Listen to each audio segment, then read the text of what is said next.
Yalana, bienvenue dans ce nouvel épisode des Pacific Buzz, le podcast de l'entrepreneuriat en Polynésie française. Pour ce nouvel épisode, les Pacific Buzz t'invitent à prendre ton sac à dos et à le poser dans un endroit assez unique à Papeete et même en Polynésie, puisque nous t'emmenons en visite dans le Mahana Lodge, le premier et unique a priori backpacker lodge de Polynésie française, où nous sommes reçus aujourd'hui par Maui, le concepteur et créateur de cet hôtel très particulier réservé aux voyageurs aventuriers désireux de découvrir notre Whenua.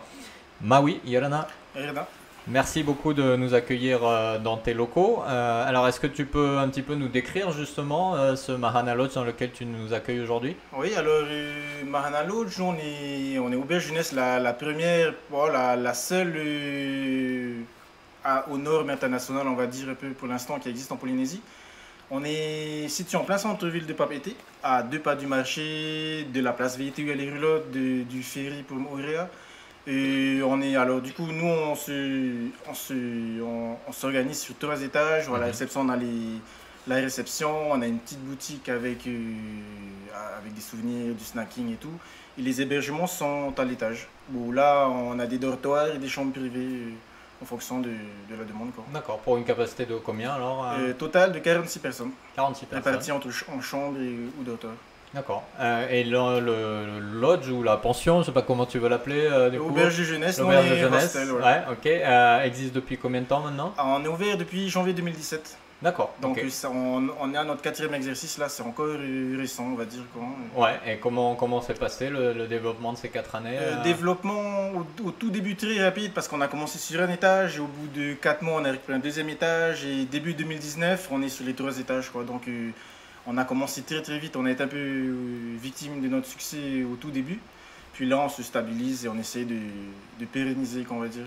D'accord. Et alors, donc c'est toi qui es à l'origine de ce projet. Est-ce que tu peux nous raconter un petit peu ton parcours? Est-ce que tu as toujours été dans l'hôtellerie ou comment t'es venu ce projet assez unique, comme tu le dis, puisque tu es le premier et le seul à faire ce business? Donc, moi déjà, je ne suis pas du tout de l'hôtellerie ou du tourisme, je n'ai pas étudié du tout dedans. Moi, je suis de la presqu'île, j'ai grandi à la presqu'île, j'ai fait toute ma scolarité dans les établissements. Je vais partir du début parce que c'est un peu vas-y, en dents de scie, on va dire. J'ai fait toute ma scolarité à Terravo, du coup.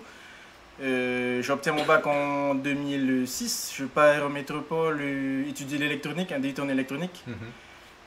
Adaptation très dure, j'ai du mal. Une fois que je suis adapté, l'année, la moitié est passée et je me rends compte que l'électronique, j'en veux pas du tout. Ouais. Donc, j'abandonne cette année-là. Je repars une 2e année à la fac cette fois-ci. Où là, peut-être un peu tout adapté et je passe plus de temps en soirée étudiante qu'à la fac, voilà. Et bon, 3e année, surtout que j'avais consenti à un pré-étudiant, donc mes parents me disent, peut-être que tu te rapproches, que tu te calmes un peu, tout ça, Donc je reviens ici, je fais un BTS en commerce international. Donc la principale motivation pourquoi je vais là-dedans, c'est parce qu'en fin de première année, dans ce BTS, tu as un stage obligatoire à l'étranger en fait. D'accord. Non francophone, donc c'est uniquement pour ça que j'y vais. Et finalement, je me plais, j'obtiens mon BTS. Je repars une 3e année à Toulouse toujours, où là je passe un bachelor en marketing en école de commerce. À ce moment-là, j'hésite à y rester parce qu'on me propose un job en métropole et mon père, lui, qui est ici avec ma belle-mère, ils tiennent une boulangerie, un magasin d'alimentation à Papeete. Il me propose de revenir pour les aider parce que les entreprises sont en difficulté et tout ça. J'hésite longtemps et finalement je reviens.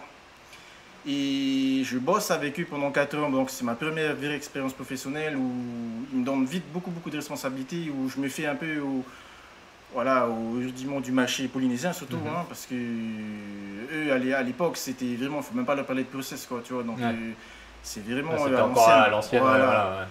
Donc j'ai vite beaucoup de responsabilités, beaucoup de liberté aussi pour tout ce qui est développement et tout.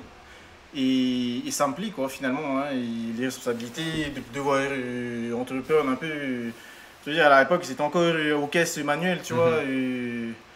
Donc voilà, 4 ans avec eux, on participe aussi au déblocage de la vente d'alcool sur Tevaluta. Moi j'étais à l'origine de ça et puis ensemble on a réussi. C'était un combat assez chaud mentalement, ça m'a bien usé, ça a duré plus d'1 an ça. Et au bout de 4 ans, du coup, j'en pouvais plus. Ils voulaient que je reprenne, je voulais pas le reprendre. Et j'étais un peu à un tournant, je sais pas trop quoi faire. Je plaque tout, enfin, j'étais en location à l'époque à la maison, je vends ma voiture, je rends la maison. Je mets ce que j'ai économisé en quelques. Ça faisait un an, j'ai mis un an peut-être à le préparer, mais je suis pas retour du monde pendant un an en fait. Mhm. Où là, du coup, je bouge, je commence par l'Amérique du Sud, je remonte, je suis parti vers l'Asie, et je reviens par la Nouvelle-Zélande. Et ça a duré un an, et pendant cette année, je fais beaucoup d'auberges de jeunesse en fait. Et de hostel du coup, quoi. Et je reviens un an après ici, et je me rends compte que ça n'existe pas en fait. Enfin, je m'étais Ouais. jamais posé la question avant, j'avais pas besoin de dormir ailleurs, je me pointe au service du tourisme et je leur demande, ah j'aimerais bien voir les auberges jeunesse polynésiennes, à quoi ça ressemble. Et ils me disent, non, non, on connaît pas, on sait pas ce que c'est, il y en a pas quoi. Et ben c'est un peu comme ça d'où l'idée est partie quoi. D'accord. Et encore un hasard, j'étais vachement bien accompagné parce que un hasard, la même journée, je passe dans cette rue en fait, où le bâtiment où on est actuellement, il y a une grande banderole où il y a marqué alloué dessus avec le numéro de téléphone du propriétaire.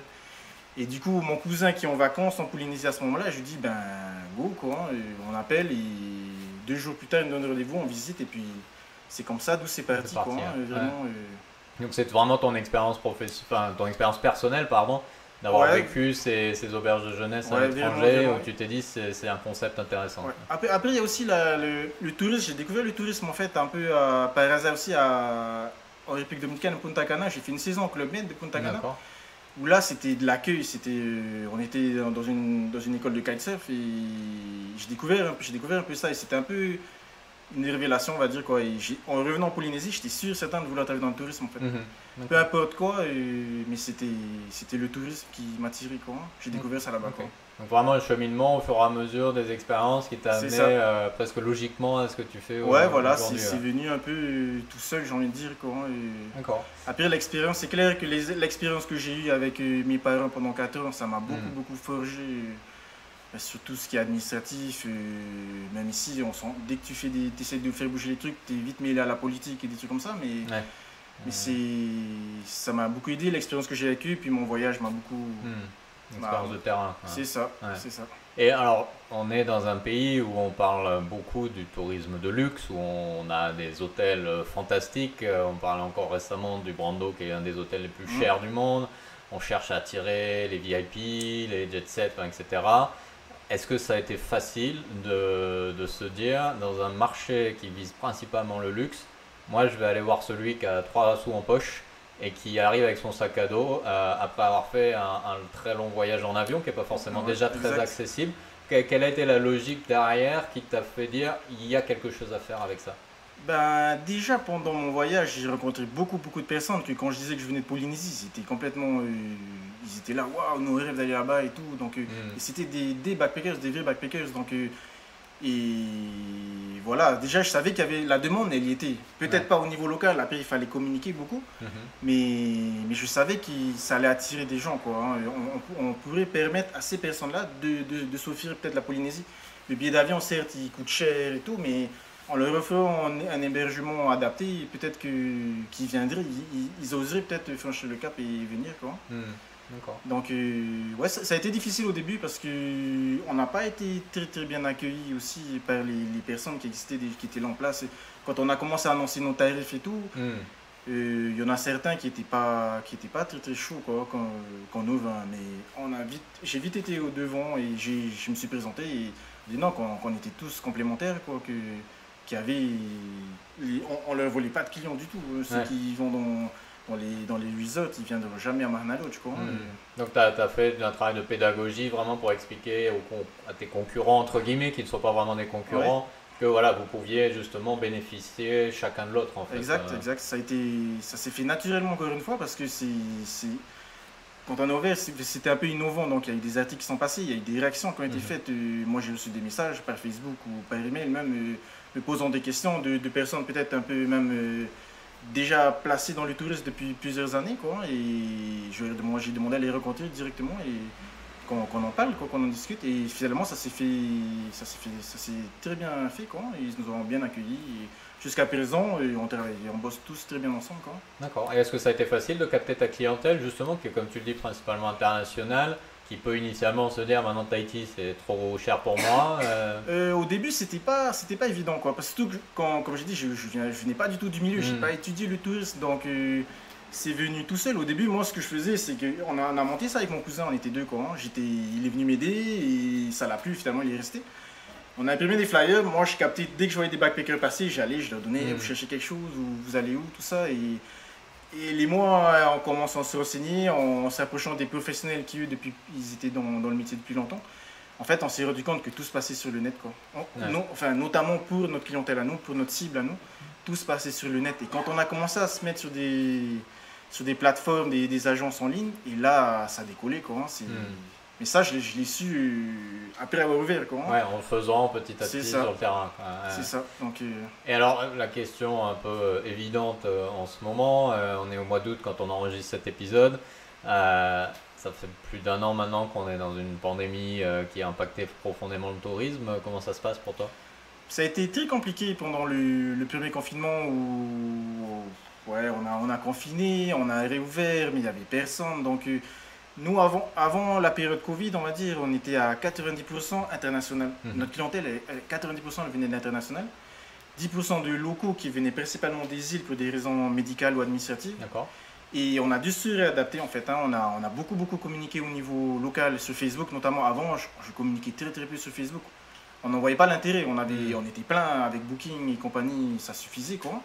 On a réadapté, ça a mis du temps aussi, hein, parce que les gens te leur disent de retour partager et tout ça.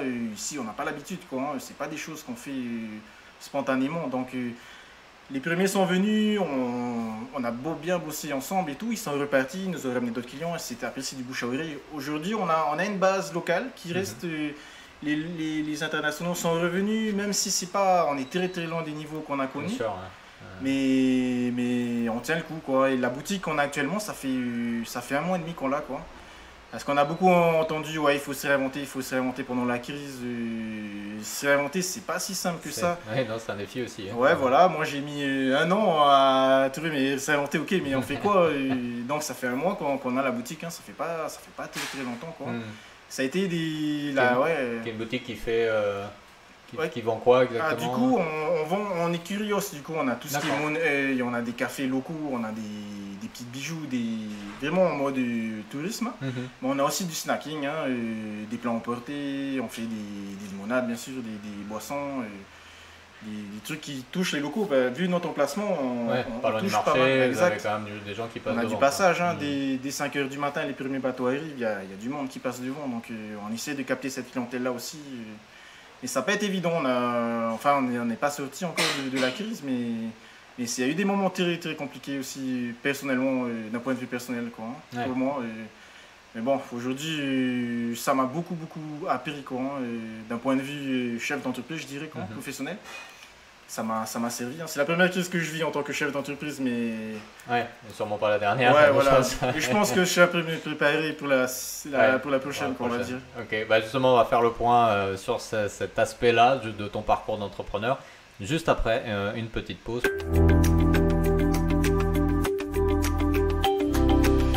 Et nous sommes de retour toujours au sein du Mahana Lodge avec Maui, le créateur de cette première et unique pension, auberge de jeunesse, de Polynésie française. Alors justement, Maui, avant la pause, tu nous disais que la crise actuelle t'avait beaucoup appris sur ton parcours d'entrepreneur, sur toi-même. Alors ça fait 4 ans que l'entreprise est ouverte, plus le temps passé avant à tout préparer. Au fil de toute cette période unique que tu as vécue, est-ce que tu peux nous dire quelle a été la meilleure leçon que tu aies apprise, que ce soit sur l'entrepreneuriat ou sur toi-même, et quelle a été la pire leçon que tu as apprise? Alors là, il y en a tellement, je pense que... la meilleure, on va dire que, ce que j'ai... Ce qui me rend peut-être, entre guillemets, le plus fier, c'est vraiment d'avoir pu donner un travail à quelqu'un, quoi. Hein. À la base, quand j'ai ouvert ça, c'était vraiment dans le but de me créer un travail à moi et un logement, parce que je revenais du tour du monde, c'était pas question que je retourne chez mes parents, tout ça. Donc j'ai habité dans l'auberge jeunesse au tout début, quand j'ai commencé, donc c'était ton premier client, en fait. Voilà, c'est ça, exact. J'ai testé moi-même les premiers lits et tout, si tout était ok, quoi. Et ouais, je pense que la meilleure expérience, ça reste ça, quoi. Aujourd'hui, je travaille avec des gens avec qui pour qui j'ai beaucoup d'affection et on est un peu une famille, quoi, hein, on va dire. Hein, même si entre-temps, il y en a qui sont partis ailleurs, il y en a qui sont revenus, il y en a qui sont repartis. La porte est ouverte, mais la base, elle est restée la même. Et très bonne expérience humaine avec le staff. Avec les clients, n'en parlons pas. Moi, je revenais d'un tour du monde. J'ai continué mon tour du monde. Il s'est arrêté au Covid, on va dire. Ouais. Parce qu'avec tout ce qui est arrivé, j'étais encore en voyage. Quoi, donc, bien sûr. Et t'as combien du coup d'employés en ce moment? On est 4 on est 5 avec moi. Quoi. D'accord. 4 employés plus moi. Quoi. Une petite équipe. Ouais, c'est pas mal. Ouais. Et alors du coup, la pire leçon? La pire leçon...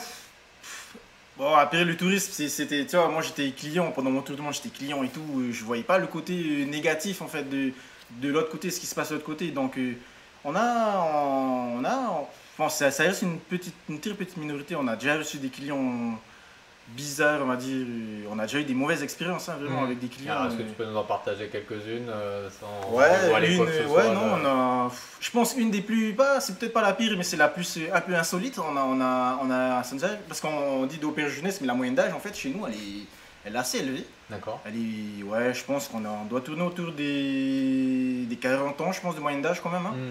Donc on a déjà eu une British qui était super sympa le premier jour, mais qu'on s'est rendu compte en fait qu'elle avait un problème mental, quoi. Et voilà, elle voyait des dinosaures à faire écouter à Motouta par exemple, tu vois, elle voyait des trucs comme ça, elle s'entendait pas, il fallait pas que les gens du même dortoir s'habillent en noir, tu vois, c'est des trucs fous, quoi, à l'époque c'est Trump qui était au pouvoir encore, elle descendait de la famille royale, tu vois, donc elle était totalement anti-Trump, elle se prenait la tête avec les Canadiens, avec les Américains. C'est un exemple, elle est revenue plusieurs fois, on n'a jamais réussi à se débarrasser d'elle, elle restait un mois finalement, tu vois. C'est qu'elle se plaisait? Ouais, elle se plaisait carrément, elle aimait Papété, elle a beaucoup aimé Papété. On dit non mais t'inquiète, elle va mourir, tu vois, c'est génial, t'as des super plages de sable blanc, elle allait la journée, le soir, elle revenait, tu vois. On n'arrivait pas à se débarrasser d'elle, quoi, mais ouais, c'est... Alors comment tu gères justement des situations comme ça? Parce que tu nous as dit, tu as une formation école de commerce, donc tout l'aspect technique et gestion, ça tu l'as appris à l'école, mais ce genre d'expérience on l'apprend pas à l'école. Comment tu as développé cette capacité justement à interagir avec les gens, à gérer des crises entre guillemets humaines? Ça s'est fait vraiment avec le temps. Hein. Au début, je t'avouerai que les clients qui étaient un peu exigeants, je me fais marcher dessus. Je me fais marcher dessus littéralement. Ouais, on essaie de faire plaisir. Voilà, on essaie de faire plaisir et finalement, tu te rends compte que le mec, il s'en va et il a eu tout ce qu'il voulait. Et t'as même perdu peut-être, tu vois. Mais non, avec le temps, je pense, hein, plus t'en vois, plus ça te forge. L'expérience aide à comprendre. Et après, bon, même tous les gens qui travaillent avec moi aujourd'hui, c'est des gens, pour la plupart, c'est leur premier job, ils n'ont aucune expérience comme moi dans le tourisme. J'ai choisi vraiment en fonction du tempérament, on va dire. C'était vraiment le savoir-être qui était plus important que le savoir-faire ou les connaissances personnelles. Et pareil, il y en a quelques-uns qui viennent de commencer. Ils ont commencé juste un peu avant le Covid et ils n'en ont pas vu beaucoup encore. Mais bon, on attend de voir ce que ça donne. Quoi.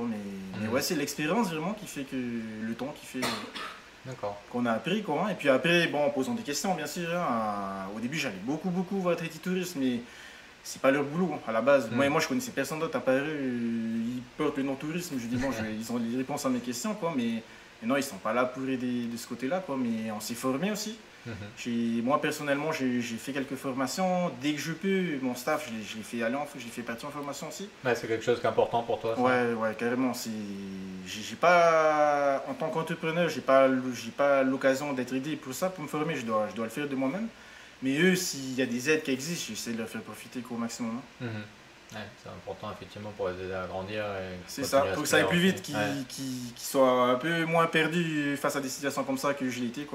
Effectivement. Et alors justement, dans ce cadre un petit peu, j'allais dire unique dans lequel tu évolues, comment tu t'es approprié ton rôle de manager, ton rôle d'employeur? C'était ta première entreprise, c'était ton premier gros projet, qui est quand même assez conséquent malgré tout. Comment tu as développé ta capacité à gérer une équipe, à s'assurer que les gens aient envie de revenir travailler avec toi, etc. C'est quoi les ingrédients je t'avoue que ça a été... Enfin, jusqu'à présent, je pense que c'est peut-être la partie la plus complexe pour moi. Quoi. Je suis quelqu'un qui mâche beaucoup à l'affectif. Et avant, ici, le seul modèle, on va dire, que j'ai eu de manager, c'était mon père qui, lui, voilà, c'est quelqu'un, il fait 2 mètres, il fait 120 kilos, Il tu s'impose vois. tout seul. Voilà, l'autorité, il a naturellement, Ouais. lui, c'est un leader né, quoi. Donc, Mm. il est très exigeant, il exige, et puis c'est à l'ancienne, hein. Lui, en plus, lui, il est de la presqu'île aussi, il n'est pas ouvert comme ceux de Pape Été ou quoi, c'est vraiment à l'ancienne. Mm. Il exige, t'exécutes, point barre, quoi. Ouais, Donc, quand moi, je peux pas, quoi. voilà, au début, moi, j'ai fait tout l'inverse. Donc j'ai laissé beaucoup de liberté, quitte à, comme avec les clients, peut-être à me faire un peu passer dessus, tu vois. C'était pas évident, ça aussi, ça s'est fait à l'expérience aussi. Et lui, il était tout le temps en train de me dire, parce qu'il venait au début, bien sûr, quand il venait voir comment ça se passait, il me dit tout le temps, t'es trop gentil, t'es trop gentil.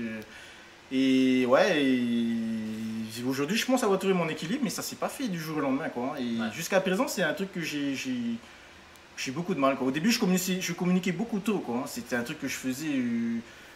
J'annonçais mes projets, j'annonçais les projets que j'avais peut-être personnellement pour les gens. Mhm. C'était peut-être perçu parfois comme des promesses et après, du coup, je donnais l'impression de ne pas tenir mes promesses, alors que c'était pas du tout ça. Enfin, je faisais pas de promesses. Enfin, moi, j'avais pas l'impression d'en faire, en tout cas. Et aujourd'hui, j'ai appris à dire ce qu'il fallait et garder peut-être pour moi ce qu'il faut pas dire, quoi, forcément, quoi. Ouais. Mais ça s'est fait petit à petit. Et le Covid a beaucoup aidé, je pense. Hein. Au Ah oui. niveau managériel, ouais, ça a été. Parce qu'on a. Du coup, la crise a été compliquée, d'un point de vue personnel. Même si on a eu beaucoup d'aide, on a eu de la chance d'avoir beaucoup d'aide de la part du pays avec le DIES, de l'État, le Fonds de solidarité et tout. Mm. Mais c'est quelque chose que psychologiquement, ça a été difficile aussi, pour eux aussi de réduire leur temps de travail.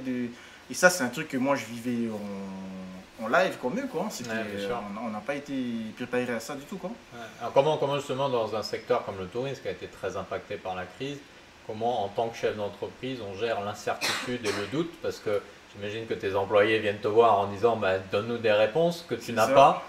Comment ça marche, comment on trouve cet équilibre pour donner confiance aux gens, sachant que soi-même on l'a peut-être pas cette confiance en l'avenir. Ouais, non, là, ça a été beaucoup de communication. On faisait des réunions quasiment tous les jours avant de commencer. Même ceux qui commençaient un peu plus tard, je leur demandais de venir. On faisait un point dès qu'il y avait des annonces. On s'appelait, beaucoup de téléphones, Enfin, je me devais, je pense que je me devais de leur communiquer beaucoup et je leur cachais rien. En tout cas, je leur disais tout ce qui moi m'est arrivé d'un point de vue professionnel, s'est impacté sur ma vie personnelle. Donc ça s'est un peu mêlé à ce moment-là. Eux aussi, pareil, parce que du coup, on est devenus proches en tout ce temps. Je connais leur famille et tout, donc c'était un peu mêlé tout ça, mais ouais, non, c'était beaucoup de communication. Ça n'a pas été tous les jours facile. On a perdu une personne en cours de route aussi suite à ça. Parce que ça a été compliqué, il a fallu faire des réajustements, des avenants, des trucs comme ça. Et cette personne n'était pas prête à s'adapter. Voilà, à se sacrifier, entre guillemets, pour l'intérêt de l'entreprise et du collectif. Donc nos intérêts ont divergé un peu et puis on s'est séparés à l'amiable, hein, mais ça a été compliqué aussi. Ouais, voilà aussi une expérience qui n'est pas simple exact, à gérer. C'était pas simple du tout, quoi. Donc entre-temps, parce qu'en fait, ce qui s'est passé, c'est que quand on a déconfiné en 2020, on a réouvert pendant un mois catastrophique, on n'avait personne. Pendant un mois, on a tourné comme ça, on a essayé, on a fait des promos, il n'y avait personne qui venait, tout le monde avait peur, c'était collectif et tout. Et on a été, pendant 3 mois, on a hébergé des SDF en fait. Ah oui, d'accord. Donc ils sont venus me voir, la DSFU est venue me voir, ton établissement, nous on est intéressés, tout ça. Les gars ils sortent des salles omnisports. Il y en a certains qui ont un job, même si c'est des petits jobs et tout. On aimerait les aider à se réinsérer, tout ça. Et est-ce que ça t'intéresse? Puis moi j'ai dit, si ça peut sauver mon entreprise, parce qu'on était vraiment. Je commençais à monter le dossier de redressement et tout. Hein. Et je dis, go, on y va quoi. Du coup, on a dû s'adapter. Le métier c'était totalement différent. C'était une expérience humaine forte aussi. Mais on l'a fait quoi. Et voilà. Et ça nous a permis de tenir 3 mois. Ils sont partis, ils ont été réinsérés ailleurs. Nous, on a relancé avec les clients la clientèle normale. Et puis, ça nous a permis au moins pendant 3 mois de bosser quoi. Ouais, en plus de travailler pour une bonne cause. Voilà, en plus. Alors, je voudrais revenir sur ton papa dont tu nous as beaucoup parlé depuis le début de cet épisode. Tu me disais qu'initialement, lui, il t'avait rappelé pour prendre les suites de l'entreprise familiale. Comment ça s'est passé quand tu lui as dit non, je ne veux pas continuer, mais je veux monter mon entreprise? Tu nous disais qu'il est venu te voir après. Est-ce que tu peux nous expliquer un peu comment tout ça s'est passé? Ça a été simple ou Au début, ils n'ont pas compris quand je leur ai dit que non. En fait, si tu veux, on est 4. Dans les 4 frères, je suis le seul à vivre en Polynésie. Je suis le seul à être revenu des études. Les autres, ils sont à Boston, Hawaï, et il y en a un qui reste à Paris, quoi. D'accord. Donc, ils sont tous restés avec c'est l'amour de leur vie qui les a fait rester là où ils sont. Mais je suis le seul à être revenu. Et au début, je revenais vraiment dans un but. C'était clair et net. Je venais pour les aider, pour essayer de relancer la machine parce que les deux entreprises, que ce soit la boulangerie ou le supermarché, étaient en mauvaise posture à l'époque. Et je les aidais à relancer la machine. Et puis moi, je devais m'en aller. Mais ils ont tellement pris l'habitude que je sois là que non, il fallait que je reste, quoi. Et je leur ai dit, ok, moi je reste, mais que s'il y en a un qui revient m'aider, quoi. Tout seul, je ne le prendrais pas. Ils se voyaient déjà me laisser, et puis eux, ils partent en vacances, quoi, à la retraite, quoi. Et les chirurgiens ont été consultés, et non, eux, ils ont leur vie, ils ont leur famille, leur femme ailleurs, quoi. Donc ils ne se voyaient pas revenir. Et je leur ai dit, ben non, moi, je ne me vois pas rester là, ça me plaisait. C'était intense, hein. J'imagine, surtout la boulangerie, tout ça. Ouais, voilà, c'était assez intense. Hein. Eux, ils l'ont fait depuis très jeune, donc c'est des bêtes de travail. Hein. C'est vraiment à l'ancienne quand ils bossent. Hein. Donc les gars, ils sont arrivés en premier, ils sont les derniers à partir. Moi, je me voyais pas bosser du tout comme ça. Quand je leur ai annoncé, ils ont compris. Bon, j'avais quand même aidé à remonter pas mal. On avait bien remonté et tout. Eux, ils en voulaient plus. Ils étaient proches de la retraite. Et du coup, on a essayé de valoriser au maximum pour pouvoir vendre. Aujourd'hui, ils ont vendu. D'accord. Ils sont à la retraite, ils ont vendu les deux commerces, les deux entreprises. Et ils sont à la retraite, ils sont bien plus heureux maintenant qu'à l'époque où ils bossaient. Ils sont contents que moi, ben, j'ai fait mon tour, je me cherchais. Ça m'a beaucoup aidé de bouger comme ça pendant un an. Et non, ils sont contents que je sois. Un peu j'ai suivi les pas parce que j'ai monté comme une entreprise et tout. Ils sont quand même assez contents, quoi. Mais non, aujourd'hui ça va bien. Ça se passe bien, il n'y a pas de souci, quoi. C'est intéressant d'avoir réussi à construire une belle transition pour que chacun trouve son compte au final à la fin, quoi. Ouais, et ils le savent, hein, que les 4 années passées avec eux, ça a été très très compliqué, même famille. Il y a eu le choc des générations, il y a eu pas mal, il y a eu beaucoup de conflits qui parfois c'est monté, ça a été chaud, quoi, hein. Ça a vraiment été chaud parfois, mais ils savent que si je suis là aujourd'hui, c'est quand même grâce à eux aussi. Les 4 années passées avec eux, ça m'a beaucoup formé, quoi. Ouais, on sent effectivement ce choc de génération sur le modèle de management, sur le modèle de la vision du travail, de comment les choses se font. Il y avait entre guillemets la passion du fait du travail acharné pour les parents, et puis toi c'était plus la passion de la découverte de l'apprentissage. C'est ça. Et du coup, il fallait que ça se coordonne tout ça proprement. Ouais, ça a été... Ouais, quand je suis arrivé, je voulais changer l'état, je sortais des études, je changeais le monde, tout ça. Je faisais plein de nouveaux trucs, et puis ouais, je disais, ok, vas-y. Mais une fois qu'ils me laissaient les trucs, bah, ils n'avaient plus le contrôle. Et surtout que l'informatique, il fallait même pas leur parler. Mon père, c'était surtout lui. Il fallait pas lui en parler, d'aller sur l'ordinateur, d'informatiser la facturation, de passer en mode tablette pour les livraisons et tout. C'était même pas la peine, quoi. Ok, vas-y, tu veux faire, ben fais. Mais il se déchargeait totalement, tu vois. Et puis moi, je me retrouvais tout con parce qu'à la fin, j'avais lancé plein de trucs, mais finalement, ben, j'étais le seul à maîtriser le truc et je pouvais pas demander d'aide. En tout cas, pas à eux, quoi. Hein. Donc, et voilà, tout naturellement, on s'est dit que c'était peut-être mieux que eux, je m'en allais tout seul. Ils auraient eu beaucoup de mal peut-être à reprendre en l'état actuel, comment c'était devenu. Et puis non, ils ne regrettent pas. En tout cas, au début, ça a été difficile pour eux de s'arrêter comme ça, mais aujourd'hui, je sais qu'ils ne regrettent pas, quoi. Effectivement. Ok, super. Écoute, c'est une histoire familiale très intéressante. On va refaire une deuxième pause et on se retrouvera juste après pour parler du futur de Maui et du Mahana Lodge.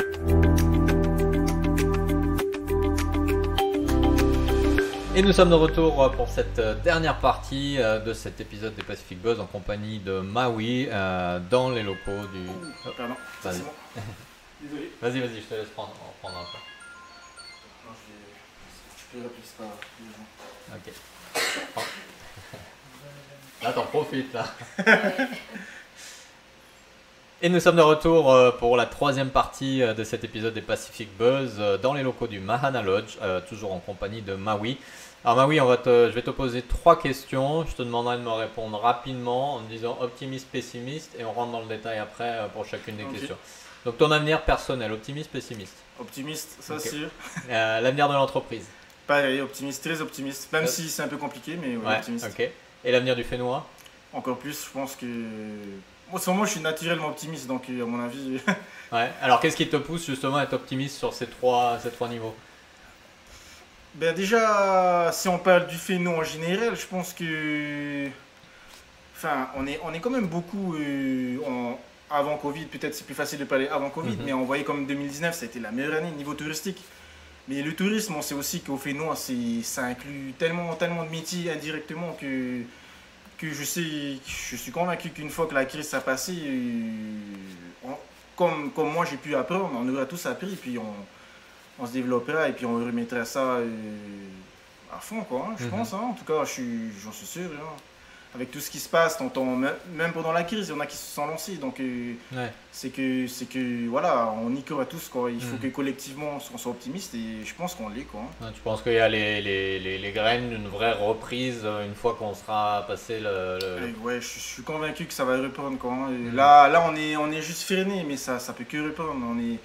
On reste une destination qui reste pour beaucoup un rêve, mais le rêve, voilà, ils vont le concrétiser un jour ou l'autre. Ils attendent juste que ça passe et puis ils reviendront de toute manière, hein, que ce soit même les locaux. Enfin, je sais que les îles ont beaucoup profité du tourisme local, mais je pense que les locaux se sont découverts aussi une passion pour leurs propres îles. Et puis même les locaux vont continuer à travailler avec les locaux. Les îles vont continuer à travailler avec les locaux. Ils vont continuer à y aller. Ils ont fait les marquises. Ok, wow, on n'est jamais allé aux Australes. Ben maintenant, prochain voyage, on irait aux Australes. On irait au Tuamotu, plus long au Tuamotu peut-être que ce qui se fait dans un circuit plus classique, tu vois. Mais ouais, je suis super optimiste pour le Fénois. Et du coup, on comprend que dans cette analyse que tu as, forcément, tu es optimiste pour ton entreprise. Alors, est-ce que du coup, tu as déjà des projets en tête pour te développer sans nous révéler quoi que ce soit de confidentiel Alors là, il n'y a rien de confidentiel. Avant Covid, en fait, moi, comme je te disais, moi je suis de la presqu'île. J'ai intérêt en Fénois Échiré à Taotiré, en fait. Donc, même avant Covid, j'avais déjà un projet. Même si actuellement, on fait de l'apiculture et des arbres fruitiers, on fait du fapou un peu là-bas. En mode bio, on essaie un peu perma, tu vois, vite fait. Même si le maraîcher, c'est pas tout notre truc, mais j'ai un projet de pension de famille là-bas, d'hébergement touristique. Les pensions de famille, même là, on est en mode auberge de jeunesse, mais on voit que mêler les genres, c'est vraiment le truc qui me plaît, tu vois. Si on peut faire une pension de famille avec du hostel à côté, quelques 2 toratons plantés dans le jardin, et ça marche, ça marche. On a tendance à vouloir séparer tous les jours le luxe et tout. C'est comme on disait qu'il y a ceux du luxe, ils viennent pas chez nous, mais c'est faux. On a des gens qui viennent passer leur première nuit à Mahana Lodge. Le lendemain, ils prennent l'avion pour Bora Bora, ils vont dans un resort, tu vois. Ça nous arrive plusieurs fois. Des gens en lune de miel.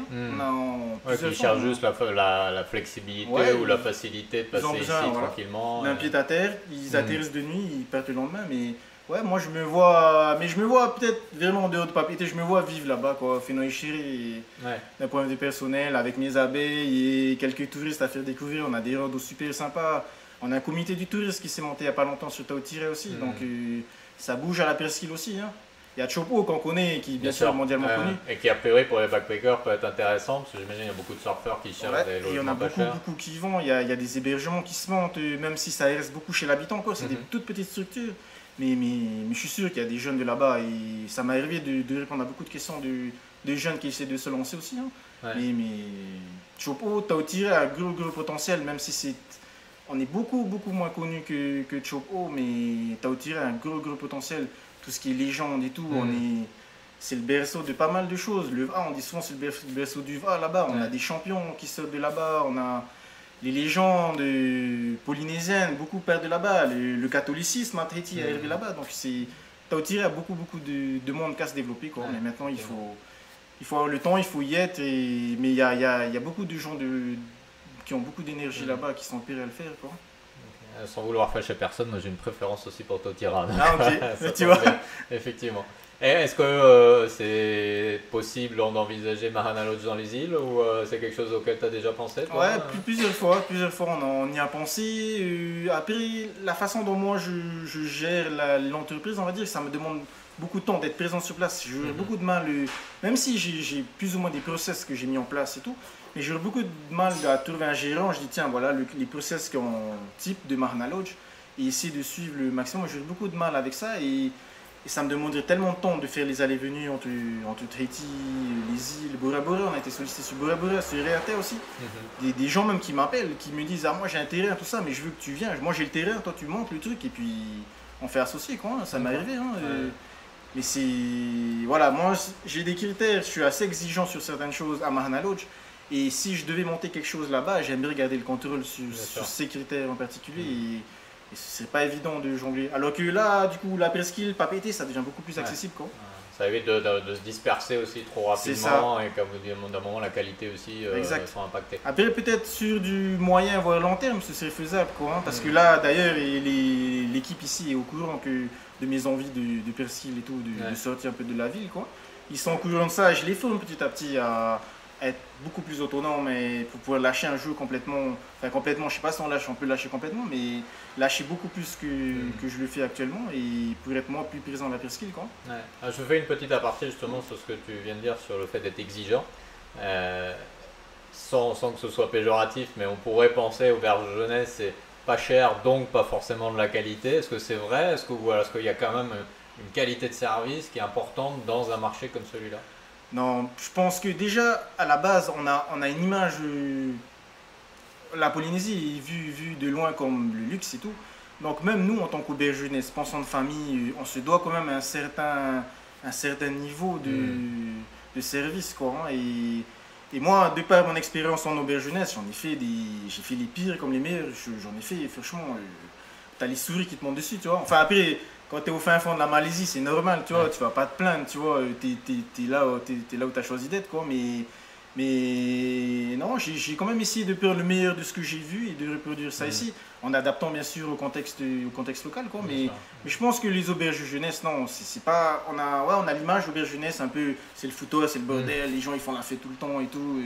Mais non, non, pas du tout. Hein. Nous, on a un règlement intérieur qu'on qu'on demande de respecter, qu'on fait respecter aux clients et voilà, et ça se passe bien. Les gens ils arrivent ici. C'est un compromis, puis ouais, il y en a qui veulent faire la fête, ok, mais ils sont exagérés. Il y en a qui veulent totalement silence, c'est pas plus possible non plus. À ce moment-là, tu vas à l'hôtel, Bien sûr, il faut arriver à faire comprendre ça à tout le monde. Mais bon, ils sont assez satisfaits, je pense. Hein. On a des bons retours internationaux. Moi, le plus important, c'était internationalement, d'avoir un bon retour internationalement. Et on répond aux critères internationaux des hostels, qu'on va dire. Hein. Donc, de ce côté-là, ça va. Ce qui gêne aussi, c'était un point essentiel aussi. En auberge jeunesse, on vit en collectivité, tout ça. Ça aussi, c'est un point où je suis très, très exigeant avec les filles et tout. L'accueil, c'est clair, mais après ça, naturellement, c'est facile, entre guillemets, parce qu'il y a quand même il y a des choses qu'on peut faire peut-être plus facilement avec des locaux qu'avec des étrangers. Bien sûr. Donc, on s'adapte, mais non, non, l'exigence peut aller avec auberge jeunesse, je pense. Ouais. Quoi. Ok. En tout cas, on sent la passion que tu as pour ce métier que tu as découvert un peu par hasard et on sent vraiment que tu as cette énergie de développer, de continuer à avancer dans ces projets-là. Quoi. Ouais, non, non, le contact vraiment, ouais, on apprend tellement des gens qui viennent de l'extérieur ou même des gens des îles, on apprend tellement de choses que c'est le partage constant, permanent, quoi. T'es à la réception, ok. C'est vrai que quand il n'y a personne, tu les pousses un peu, mais dès qu'il y a quelqu'un, t'es là, c'est que dans le partage, quoi. Donc c'est enrichissant, quoi. Ok, super. Bah, écoute, du coup, ma dernière question sera à propos de partage. Si tu avais de l'expérience que tu as vécue de créer cette entreprise unique en Polynésie, si tu avais une recommandation, un conseil à donner à ceux qui nous écoutent, qu'ils soient futurs entrepreneurs, actuels entrepreneurs ou autres, qu'est-ce que tu aimerais partager? Quelle idée tu aimerais leur transmettre aujourd'hui? Une idée, je sais pas. Déjà, on parlait d'optimisme, à mon avis, il en faut beaucoup. Hein. Peu importe le secteur d'activité, à mon avis, quand tu te lances, il en faut beaucoup. J'ai eu la chance déjà d'être beaucoup, beaucoup soutenu, que ce soit par ma famille, mes amis aussi, qui étaient restés ici. J'ai beaucoup bougé. Je suis revenu, je leur ai parlé de mon truc. Il y en a qui m'ont dit, mais t'es fou, mais vas-y, go, lance-toi, tu vois. J'étais beaucoup soutenu et tout. Et je pense que une erreur aussi que je vois souvent, c'est, ok, on a l'idée du siècle, mais on ne veut pas la partager, tu vois. Ça, je l'ai constaté aussi. Il y a des gens qui venaient me voir, ah, on aimerait te parler d'un truc, mais il faut que ça reste entre nous et tout. Mais moi, j'étais comme ça au début. Hein, parce que Mahana Lodge, ok, ça, c'est un des projets qui a vu le jour, mais depuis Mahana Lodge, j'ai tenté de faire des excursions. J'ai participé à des concours du service du tourisme et tout. Tous les ans, ils avaient un concours. Une fois, j'ai voulu faire redonner un VTT dans un sentier qui n'existait pas, créer le sentier et tout. Enfin, des trucs. Ça n'a pas forcément eu le jour à chaque fois, mais je pense que garder l'idée pour soi-même, c'est pas forcément une bonne idée. Enfin, en tout cas, en fonction, bien sûr, il ne faut pas que ce soit facilement copiable, quoi, mais en parler, ça peut que aider à améliorer le truc, à faire mûrir l'idée, et puis te dire que finalement, ouais, t'as raison, en fait, ça vaut carrément pas le coup, peut-être vaut mieux que je pense le truc différemment, comme ci, comme ça, tu vois. Mais non, et après, ouais, c'est l'énergie, il faut. Les premiers mois, les premières semaines, on va dire, ouais, même les premiers mois, c'était beaucoup, beaucoup d'énergie. On a commencé à deux. Alors, du coup, moi, je faisais H24, 7 sur 7, on se tapait le ménage, on a fait plein, plein d'erreurs qu'aujourd'hui, C'est impensable de faire des erreurs comme ça, tu vois, mais je pense que quand on décide d'y aller, il faut y aller à fond, quoi. Une fois que tu sautes, vas-y, quoi, faut pas hésiter, quoi. Prendre, quoi. Voilà, faut se donner les moyens, quoi. C'est ça. Et beaucoup de partage, en tout cas, et d'échanges, ça on sent que cette envie moi, ça m'a beaucoup aidé, en tout cas. Hein. Au début, à l'ouverture, comme je t'ai dit, j'allais vers les professionnels, ceux qui avaient beaucoup plus d'expérience. J'essaie de voir un peu comment ils faisaient. D'ailleurs, c'est comme ça que j'ai découvert, c'est tout bête, mais un challenge manager, tu vois, comment gérer tes réservations, comment tu es avec les agences en ligne et tout. Il a fallu que je tombe sur un jeune entrepreneur qui a Oawa Lodge, Hemti Buchin qui a Bora Bora. Et c'est lui qui m'a parlé de ce truc, mais tu connais pas. Moi j'étais en mode Excel, tu vois, et tu connais pas les challenge managers, tu connais pas les. Non, c'est. Ben, tiens, il m'a sorti son smartphone, il m'a montré ça, et j'ai même l'application. Mais puis ça a changé ma vie, quoi. Et si j'étais resté dans mon truc Excel, non, allez, je vais me former en Excel, je vais faire des formules, des trucs comme ça. Laisse tomber, je m'en suis jamais sorti, quoi. Et je pense que, surtout quand on n'est pas du tout du domaine, je pense que c'est important d'aller vers les gens, quitte à peut-être se faire piquer l'idée, entre guillemets, hein, en sachant que si tu mets l'énergie, il ne fera pas mieux que toi, à mon avis. Donc, de toute façon, chacun y amène sa touche perso. C'est ça, donc ils feront différemment, peut-être que ça se ressemblerait. On a des gens qui ont fait Mahana Lodge, qui ont juste changé le mot Mahana dans le nom. Ils ont gardé Lodge, Hostel and Backpacker. Il y en a un Mahina qui... Mais je sais que voilà, je vais sur Google, je vais sur Booking, les notes c'est pas les mêmes, tu vois, les commentaires des clients c'est pas les mêmes. Donc je pense que si tu te mets à fond, tu te donnes les moyens, tu peux être copié autant que tu veux. Et puis tant mieux si copie qui arrive. Puisque je disais, si on est copié, c'est que ça marche. Ouais, c'est que ça marche, quoi. C'est qu'il y a quelque chose à copier, quoi. Ok, super. Bah écoute, en tout cas, il y a une chose qu'on peut te souhaiter, c'est que ça continue à marcher. Merci. Et bon courage pour tes projets. Et puis bah bravo pour avoir fait le pas justement de créer ce concept assez unique en Polynésie. Et bonne continuation pour l'avenir. Merci de nous avoir accueillis, Maui. Merci à toi.